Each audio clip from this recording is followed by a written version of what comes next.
अस्सलाम वालेकुम। अच्छा जी, ये वीडियो दो सेक्शन में है। पहला सेक्शन जो है ना वो आसान है, दूसरा सेक्शन एडवांस है, वो प्रोफेशनल्स के लिए है। पहले सेक्शन की तरफ आते हैं। ये हैं सारे यूएसबी टू सीरियल कन्वर्टर्स। पहले ये देखते हैं कि ये होते क्या हैं, क्यों यूज़ करते हैं, क्यों चाहिए हमें। तो प्रॉब्लम ये है कि हमारे कंप्यूटर के अंदर जब ये इंजीनियर हज़रात डाटा लेके जाते हैं कंप्यूटर में, तो कंप्यूटर की जो पोर्ट्स आ रही हैं इस वक्त वो यूएसबी पोर्ट्स आ रही हैं। तो जो यूएसबी पोर्ट पे डाटा की कम्युनिकेशन होती है उसमें प्रॉब्लम ये आती है कि यूएसबी प्रोटोकॉल पे डाटा राइट करना और रीड करना वो बहुत मुश्किल होता है। मतलब उसके कम्युनिकेशन प्रोटोकॉल की प्रोग्रामिंग बहुत डिफ़िकल्ट होती है। उसकी वजह से ज़्यादातर एम्बेडेड डेवलपर्स यूएसबी कम्युनिकेशन नहीं कर पाते, क्योंकि ये प्योरली या ऐसे कह लें कि कंप्यूटर साइंसेस के लोगों का काम है, और ये भी उन लोगों का काम है जो ड्राइवर लिखते हैं, और वो बहुत रेयर बंदे होते हैं। मतलब आपको 1000 बंदों में से कोई एक पर्सन मिलेगा जिसको ड्राइवर लिखने आते होंगे, वो मुश्किल है।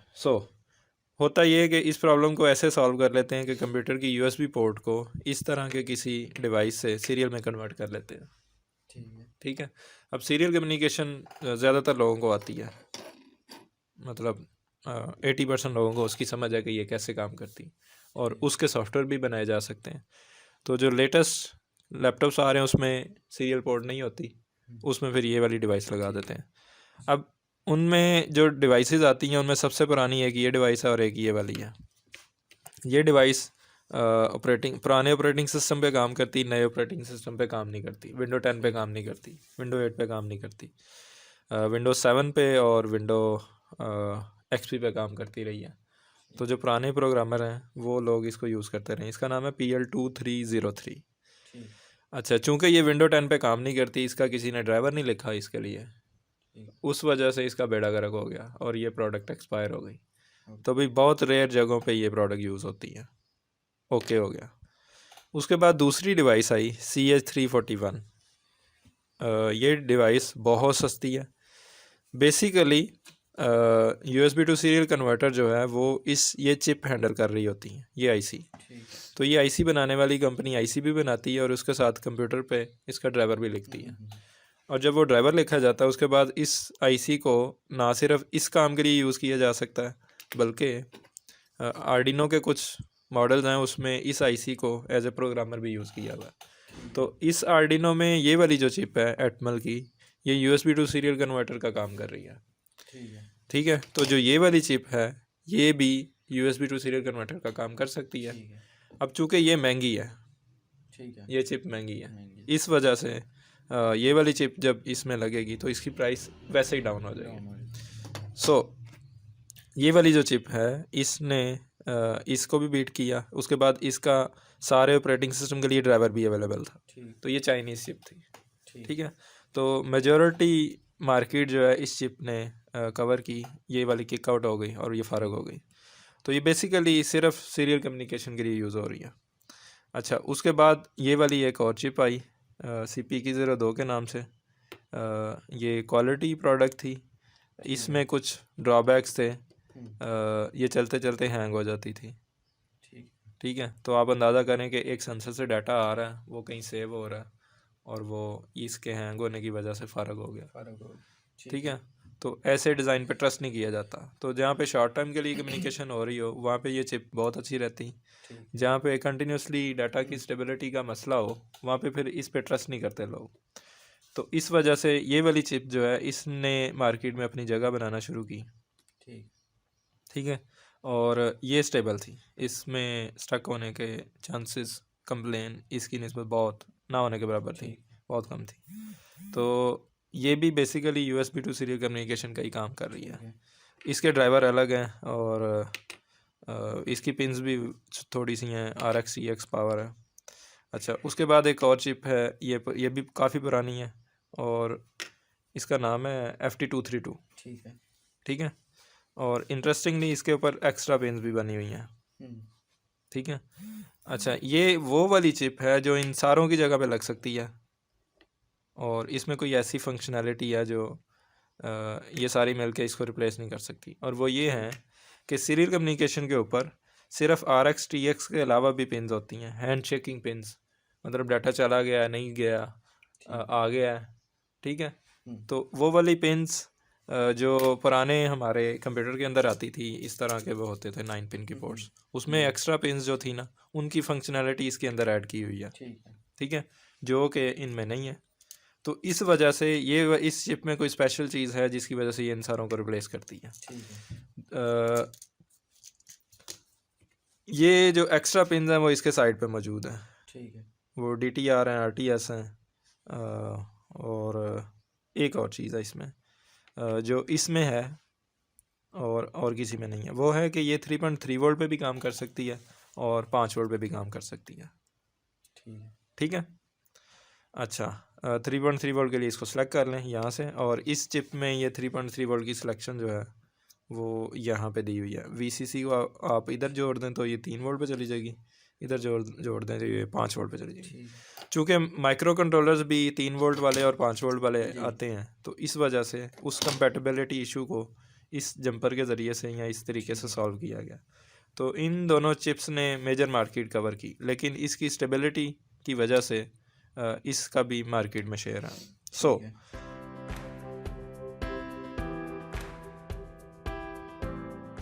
ये वीडियो ज़्यादा टेक्निकल है और ये प्रोफेशनल लोगों के लिए सिर्फ, जो कि फ्यूचर में इंडस्ट्री के लिए R&D करने वाले हैं। अच्छा जी, प्रॉब्लम ये है कि इंडस्ट्रियल सेंसर जो होते हैं वो RS485 बेस्ड होते हैं, या 4 to 20 मिली एम्पेयर्स के सेंसर होते हैं। मतलब ये प्रोटोकॉल नॉर्मली डिस्कस ही नहीं किए जाते। ये वाली जो इंजीनियरिंग की टर्म्स हैं ये नॉर्मल स्टूडेंट्स के साथ नहीं डिस्कस की जाती, ये इंडस्ट्री में चल रही होती हैं। और ऐसा इस वजह से है कि इंडस्ट्री में इलेक्ट्रिकल नॉइज़ और सीरियसनेस का लेवल आम लेवल से ज़्यादा होता है, ठीक है। तो जब नॉइज़ आता है किसी सेंसर के अंदर, किसी तार के अंदर, तो वो डाटा को गड़बड़ कर देते हैं और सारा प्रोसेस जो है ना रुक जाता है। इंडस्ट्री में चूँकि ज़्यादा बंदे मिलकर काम कर रहे होते हैं, अगर काम रुकता है तो ज़्यादा बंदों का नुकसान होता है। सो इस वजह से वहाँ पे ऐसे कम्युनिकेशन प्रोटोकॉल, ऐसे सर्किट्स, ऐसे हार्डवेयर, ऐसी प्रोग्रामिंग टेक्निक्स यूज़ की जाती हैं जो कि ज़्यादा स्टेबल होती हैं। ऑब्वियसली वो ज़्यादा डिफ़िकल्ट भी होती हैं। तो RS485 जो है वो एक कम्युनिकेशन स्टैंडर्ड है जो इंडस्ट्री में यूज़ होता है, ठीक है।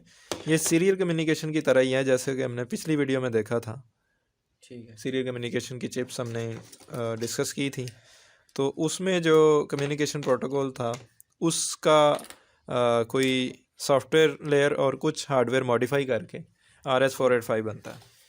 तो इसमें होता क्या बेसिकली, मैं थोड़ा सा आपको बता देता हूँ इंट्रोडक्शन इसका, कि 2 तारें यूज़ की जाती हैं डाटा सेंड करने के लिए और रिसीव करने के लिए, और इनको ट्विस्ट कर दिया जाता है लाइक, ठीक है। तो ट्विस्टेड वायर जो हैं लाइक, अगर हमारे पास ये वाली तारें हैं तो इनको हमने 485 में यूज़ करना, तो इनको ऐसे ट्विस्ट कर देंगे, ठीक है। तो ये वायर अब 485 के तौर पे यूज़ की जा सकती है। अच्छा, इसके ऊपर अर्थ की लेयर भी चढ़ाते हैं, ठीक है, ताकि एक्सटर्नल नॉइज़ ना आ सके। ये एक सेक्शन है। दूसरा ये करते हैं कि यहाँ पे डिफरेंशियल वोल्टेज सेंड करते हैं। डिफरेंशियल वोल्टेज का मतलब है कि लेट से 1 वोल्ट ट्रांसमिट किया इन दोनों तारों पे, ठीक है, यहाँ का डिफरेंस 1 वोल्ट है। और दूसरी साइड पे डिस्टेंस के ऊपर 1 किलोमीटर के ऊपर 500 मीटर के ऊपर डाटा रिसीव करने के लिए ये लगाया हुआ रिसीवर। तो जब आप डाटा सेंड करेंगे 1 वोल्ट का आपने सिग्नल भेजा, लॉजिक 1, यहाँ पे नॉइस ऐड होने के बाद वो 1 वोल्ट की बजाय नॉइस दोनों तारों पे ऐड हो गया होगा। हाँ जी, तो चूँकि दोनों तारों पे वोल्ट इंड्यूस हुए, सेम हुए, तो वो 1 वोल्ट ही यहाँ पे पहुँचेगा, ठीक है, ठीक है। क्योंकि जितना नॉइज़ एक तार पे इंड्यूस हुआ है उतना ही नॉइज़ दूसरी पे भी इंड्यूस हुआ है। तो यहाँ पे जो IC लगा होगा वो बेसिकली RS485 का IC है, ये वाला। ये सिर्फ उस डिफरेंस को जो है ना, डिफरेंशियल वोल्टेज को प्रोसेस करता है और आपका नॉइज़ जो है ना वो उसमें एंटर नहीं हो पाता। तो ये इलेक्ट्रिकल टेक्निक है नॉइज़ को ख़त्म करने की। उसके बाद सॉफ्टवेयर टेक्निक्स भी होती हैं कि आपने जो डाटा बाइट सेंड की है और जो रिसीव की है उसको आपस में कंपेयर कराएं। आपने उसको हेलो रिसीव किया, वापस सेंड करें कि आपने मुझे हेलो सेंड किया, और ये वापस रिप्लाई करे यस मैंने यही सेंड किया था। तो ये सॉफ्टवेयर टेक्निक है। तो RS485 जो है वो हार्डवेयर का नाम है। RS485 के सेंसर्स भी मिलते हैं, लाइक ये वाला सेंसर है। एक एग्जांपल ले लेते हैं, कोल्ड स्टोरेज है एक, जहाँ पे आलू सेब है या सेब, उसमें सेब है 0 डिग्री पे या 2 या 3 डिग्री इसकी वैल्यू होती है। अब वहाँ पे 3 महीने के लिए आलू जो है ना वो ऑफ सीज़न में सेव रखने हैं, ठीक है। तो वहाँ पे अगर आप डाटा लॉगिंग करना चाह रहे हैं या वहाँ से डाटा लेके आप अपने सर्वर पे लाना चाह रहे हैं तो वहाँ पे आपको सेंसर लगाना पड़ेगा। तो जो आपके नॉर्मल सेंसर्स हैं वो जब आप उधर लगाएंगे और ये वाले बोर्ड उधर ही लगाएंगे डाटा को फैच करने के लिए, प्रोसेस करने के लिए, इसके बाद आपको इसकी कवरिंग करनी पड़ेगी, ठीक है। मतलब इसके ऊपर आपको, क्योंकि इन सर्किट पे तो नमी नहीं जानी चाहिए, ह्यूमिडिटी सेंसर तो वो है, ये तो नहीं है। ठीक है। तो इनको आपको कवर करना पड़ेगा। तो इनको कवर करने के चक्कर में आपको वहाँ पे अलग से एक साइंस लगानी पड़ेगी, सील करना पड़ेगा, पैनल ऐसे लगाने पड़ेंगे। जो तारें निकल रही हैं उनको भी ऐसे निकालना है कि अंदर नमी ना जाए। तो उसकी बजाय आप ये करेंगे, ये सेंसर उधर लगा दें, इसकी तारें लंबी करके ना आप 500 मीटर बाहर ले आएँ, बाहर ओपन एरिया में आप इसको इसके साथ लगा के यहाँ से सर्वर के ऊपर डाटा राइट करते हैं। तो इस वजह से RS485 प्रोटोकॉल जो है ना वो यूज़ होता है लॉन्ग डिस्टेंस के लिए, नॉइस से बचने के लिए। अब इसके डाटा को अगर हम कंप्यूटर के अंदर लाना चाह रहे हैं तो उसके लिए ये वाला मॉड्यूल लगेगा। इसके ये 2 वेरिएंट्स हैं, ठीक है। अच्छा, इसमें इंटरेस्टिंगली एक ये वाली चिप लगी हुई है इसमें, USB टू सीरियल कम्युनिकेशन के लिए, और आगे 485 कम्युनिकेशन के लिए ये वाली चिप लगी हुई है, ठीक है। तो ये कम्बिनेशन है। अब दूसरी ऑप्शन है ये वाली, इस वाले बोर्ड में ये वाली चिप लगी हुई है और कम्युनिकेशन के लिए यही वाली IC लगी हुई है, ठीक है। इसको RS485 चिप कहते हैं। इसका मॉडल नंबर है MAX485, ठीक है। और भी ICs होते हैं जो इस काम के लिए यूज़ होते हैं। ओके, अब इसकी स्टेबिलिटी आपने देख ली और इसी हिसाब से इन दोनों में से ये वाली प्रोडक्ट बेहतर होगी, ठीक है। क्योंकि ऑब्वियसली आपकी इंडस्ट्री है, तो इंडस्ट्री में तो ये चीज़ एक्सेप्ट नहीं की जा सकती कि डाटा लॉस हो गया। तो ये वाली प्रोडक्ट पे ज़्यादा लोग ट्रस्ट करते हैं। ये थोड़ी ऑब्वियसली कॉस्टली भी होती है लेकिन ये ज़्यादा ट्रस्टेबल है। अब यहाँ से आपने डाटा लिया 500 मीटर दूर, 100 मीटर दूर आप ले आए तारें और यहाँ से कंप्यूटर के अंदर डाल दिया। कंप्यूटर से अंदर से आप डाटाबेस उधर ही बना लें या किसी सर्वर पे लोड कर लें, या इस डाटा को लाएं इसके अंदर लेके आना। अब इसके अंदर लाने के लिए आपको डायरेक्ट तारें नहीं आप लगा सकते, आपको ये वाला मॉड्यूल चाहिए, ठीक है। ये क्या करता है आपको कि RS485 के डाटा को लेके RxTX में कन्वर्ट कर देता है। RxTX वाला डाटा सारे कंट्रोलर जो है ना वो रीड कर लेते हैं। आर्डिनो भी रीड कर लेता है, ये वाले भी रीड कर लेते हैं, ESP32 भी रीड कर लेता है। ज़्यादातर माइक्रो कंट्रोलर के अंदर RS232 का हार्डवेयर होता है, तो वो इस डाटा को यहाँ से रीड कर लेते हैं। तो ये जो कन्वर्टर है 485 का, ये दरमियान में ट्रांसलेटर का काम करता है, ठीक है। अच्छा, कुछ जगहों पे PC लगे, इंडस्ट्री के अंदर PC लगे होते हैं, उनमें ये वाली पोर्ट भी होती है जी, बिल्कुल, ये पुराने ज़माने की।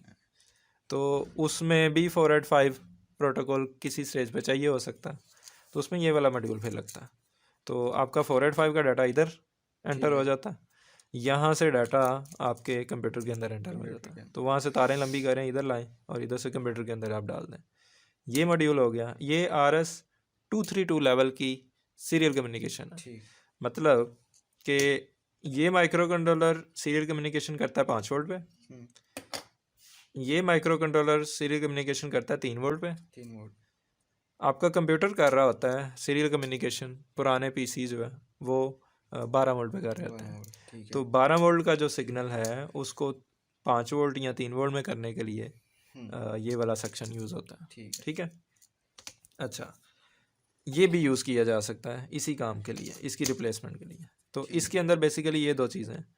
तो 485 का डाटा इस IC में आता है, ये उसको सीरियल करता है, सीरियल से ये वाला IC उसको 13 वोल्ट की लॉजिक 13 में कन्वर्ट कर देता है। ठीक है। अच्छा, तो अगर हम ये वाला बोर्ड लगाते हैं हाँ इसके जी, आगे, ये हाँ लग जी, गया, बिल्कुल। इसके आगे फिर ये हमें लगाना नहीं पड़ता नहीं है? नहीं, क्योंकि ये अब दो ऑप्शन हैं, यहाँ से यूएसबी से कंप्यूटर में चला जाएगा डाटा, ठीक है। या यहाँ से वाईफाई के थ्रू किसी सर्वर के ऊपर चला जाएगा। ओके। तो ये तीनों अनफ होते हैं। ठीक है। ओके।